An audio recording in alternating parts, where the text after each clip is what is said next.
14व्या दिवशी पुन्हा न्यायालयाच्या समोर हजर केलं जाईल। पण या 14 दिवसामध्ये सीआयडीच्या तपासात नेमकं काय समोर आलं? वाल्मिक कराड मास्टर माइंड असल्याचा आरोप राजकीय सभांमधून होत होता, पण या सगळ्यामध्ये सीआयडीच्या हाती काय लागलं? खंडणी प्रकरण आणि हत्या प्रकरण या दोन्हीचं काय लिंकेज सापडलंय का? बघूया खास रिपोर्ट।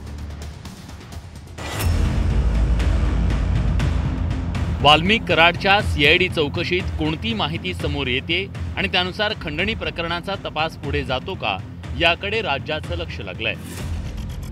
31 डिसेंबरला वाल्मिक कराडनं पुण्यात शरणागती पत्करली। त्यानंतर त्याला केज कोर्टासमोर हजर करण्यात आलं। त्यामुळे कोर्टानं वाल्मिक कराडला सीआयडी कोठडी सुनावली। या कोठडीत सीआयडीच्या अधिकाऱ्यांकडून वाल्मिक कराडची कसून चौकशी केली जाते। चौकशीत वाल्मिक कराडचे व्हॉइस सॅम्पल तपासण्यात आले। कराडचं कॉल रेकॉर्डिंग तपासण्यात आलं। खंडणी आणि हत्या प्रकरणातील इंटरलिंक शोधण्यावर भर देण्यात आला। सुदर्शन गुले आणि वाल्मिक कराडचे संबंध काय, विष्णू चाटेच्या मोबाईलवरून देण्यात आलेली धमकी, वाल्मिक कराडचं बँक अकाउंट्स आणि स्थावर जंगम मालमत्तेची सीआयडीकडून चौकशी करण्यात आली। वाल्मिक कराडचे 3 मोबाईल फोन फॉरेन्सिक तपासणीसाठी पाठवण्यात आले। सीआयडी आणि एसआयटी या तपासी यंत्रणा कसून चौकशी करतायत, तर वाल्मिक कराड यांचे 3 मोबाईलही जप्त करून फॉरेन्सिक तपासणीसाठी पाठवण्यात आलेत।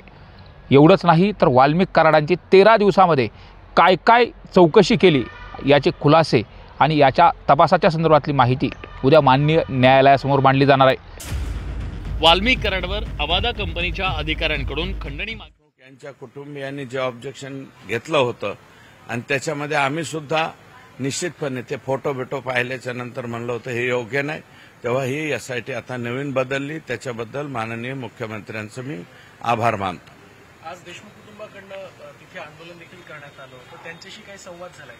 नाही, मी आज दिवसभर काय घडलेलं आहे ते मला अजिबात माहिती नाही, कारण मी सकाळपासून पहाटे 4:30ला आलेलो आहे आणि उठल्याच्या नंतर सकाळपासून जिथं जिथं जावं लागतं गृह विभागामध्ये त्या सगळ्या आणि सर्वच अधिकाऱ्यांनी आम्हाला सहकार्य केलेले, साहेबांच्या ऑफिसनी पण सहकार्य केलं आणि आज ऑर्डर काढण्यामध्येच दिवसभर गेलेला आहे। मला वाटतं आज कोणत्या टीव्हीला चॅनलला मी फोन सुद्धा दिलेला नाही, त्याच्यामुळे मला काय माहिती नाही काय घडलेलं आहे। तुम्ही अजून एक मागणी केली होती की या प्रकरणात उज्ज्वल निकम यांची नेमणूक करण्यात यावी, त्याबद्दल माननीय मुख्यमंत्री महोदय स्वतः त्यांना बोललेले आहेत। मला असं आज मीही त्यांना फोन लावलेला आहे, मला उद्याच्याला ते आणि स्वतः मुख्यमंत्र्यांनी फोन लावलाय, म्हणून मला असं वाटतं की याच्यामध्ये शंका कुशंका घेण्याची गरज नाही आणि सीएम साहेबांनी त्यांना भेटायला बोलवलेलं आहे अशी माझी माहिती आहे। आज ते नाशिकला आहेत, उद्या बहुतेक साहेबांची ते भेट घेणार।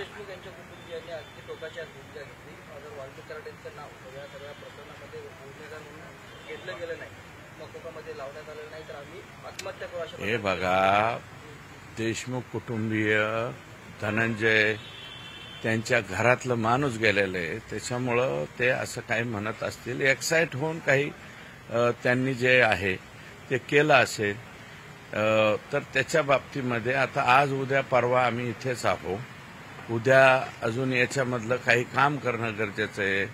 माननीय उज्ज्वल निकम साहेबांची ऑर्डर काढण्यासाठी मी नाही, स्वतः मुख्यमंत्र्यांनी त्यांना फोन केलेला आहे, त्यांचं आणि त्यांचं बोलणे झाल्याच्या नंतर।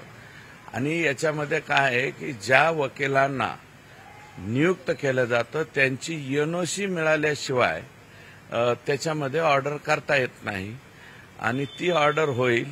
परवा पंतप्रधान महोदय आपल्या महाराष्ट्रामध्ये या ठिकाणी येत आहेत आणि त्याच्यानंतर मी 16 किंवा 17 तारखेला मी त्या कुटुंबियाकडे जाईल